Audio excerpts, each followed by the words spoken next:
कभी सोचा भी नहीं था कि एक कप चाय मेरी जिंदगी की सबसे बड़ी कहानी लिख देगा। यादों का सफर, किस्त नंबर 6। अस्सलामु अलैकुम दोस्तों, आज मैं आपको अपनी जिंदगी की एक और यादगार कहानी सुनाने जा रहा हूं। जब मेरे पास मोबाइल आ गया तो रोजाना कजन टीचर से गपशप होने लगी। यूं ही 3-4 महीने बाद चलती रही। एक दिन दोपहर के वक्त टीचर ने बेकरी की कुछ चीजें मेरे हाथ मंगवाई। मैं वो सामान लेकर उनके घर गया तो बोली, ये सब किचन में रख दो। हाल से गुजरते हुए मेहमानों को सलाम किया जो बैठे हुए थे, लेकिन जैसे ही किचन में दाखिल हुआ तो एक लम्हे के लिए सांस थम गया। खूबसूरत लिबास में चाय बनाती हुई एक लड़की, मेरी कजन टीचर। मैं सलाम करना ही भूल गया, बस उनकी खूबसूरती और मुस्कुराहट में खो गया। वो मुस्कुराकर बोले, जी हाँ, मैं ही हूं आपकी कजन टीचर। चाय के दौरान हंसी मजाक चलता रहा। जब मैं करीब से कोई चीज पकड़ने गया तो उन्होंने मेरे परफ्यूम की खुशबू सूंघी।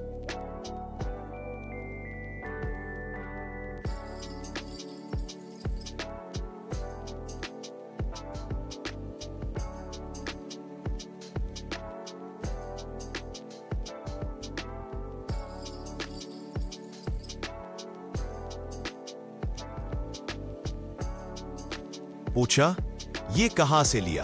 मैंने कहा, गिफ्ट मिला है। उन्होंने तारीफ की और फौरन अपने बैग से एक उतर निकाला। बोले, आपको परफ्यूम पसंद है? ये ले ले, इसकी खुशबू बहुत अच्छी है। दोस्तों, आज 22 साल गुजर गए। वो खाली शीशी आज भी मेरे पास मौजूद है। इसी दौरान टीचर आई और सबको चाय पेश करने लगी। चाय के बाद जब मैं वापस आने लगा तो कजन टीचर का छोटा भाई बोला, अगर फ्री हो तो मुझे भी बाहर घुमा लाओ। कुछ देर घूमने फिरने के बाद हम वापस आए, लेकिन देखा कि सब रुखसती की तैयारी में थे। ये मंजर देखकर मेरा दिल फिर से बुझ गया। मैं सीधा घर आया और छत पर चला गया। गाड़ी में बैठते हुए कजन टीचर ने अचानक ऊपर देखा। उनकी आंखों में हैरानी भी थी और गुस्सा भी। यूं लगा जैसे वो मुझसे कुछ कहना चाहती हूं। मैंने बेइख्तियार हाथ हिला दिया।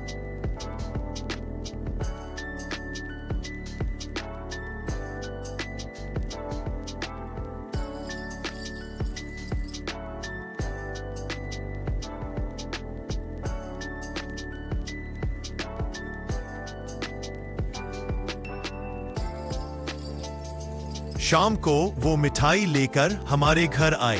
अम्मी ने बताया, तुम्हारी कजन टीचर की एंगेजमेंट हो गई है। ये सुनते ही मेरा दिल टूट गया। रात भर नींद ना आ सकी। अगले दिन ट्यूशन गया तो वहां सिर्फ शादी की बातें सुनने को मिली। फिर मेरा मोबाइल भी बाजार में गुम हो गया। यूं मेरा उनसे राब्ता बिल्कुल खत्म हो गया। अब कुछ हफ्तों बाद इम्तिहान शुरू हो गए। मैं घर में तैयारी करता रहा और यूं कजन टीचर से मुलाकातें भी खत्म हो गईं। इम्तिहान के बाद जब फारिग हुआ तो बोरियत ने सताना शुरू कर दिया।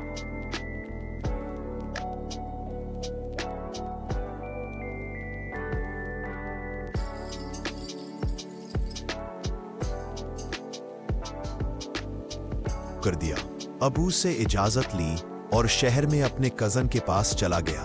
वो बड़ा शहर था, एक बड़ी पार्क था। मैं वहां जाकर अक्सर कोने में बैठता, लोगों को देखता। कुछ अपने प्यारों के साथ बहुत खुश और कुछ बिल्कुल अकेले, उदास।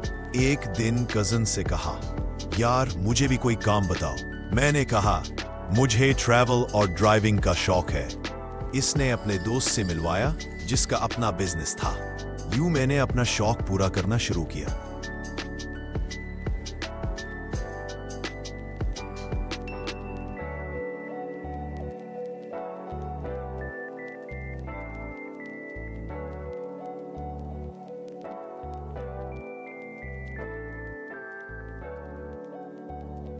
किया 3 माह बाद वापस आया और दोबारा अपनी पढ़ाई में लग गया। लेकिन दोस्तों, वो दिन, वो लम्हे और वो खुशबू आज भी दिल में ताजा है। अगली किस्त में आपको अपनी जिंदगी का एक और अनोखा वाकया सुनाऊंगा। इसके लिए साथ रहिए और वीडियो को लाइक और सब्सक्राइब करना मत भूलिए।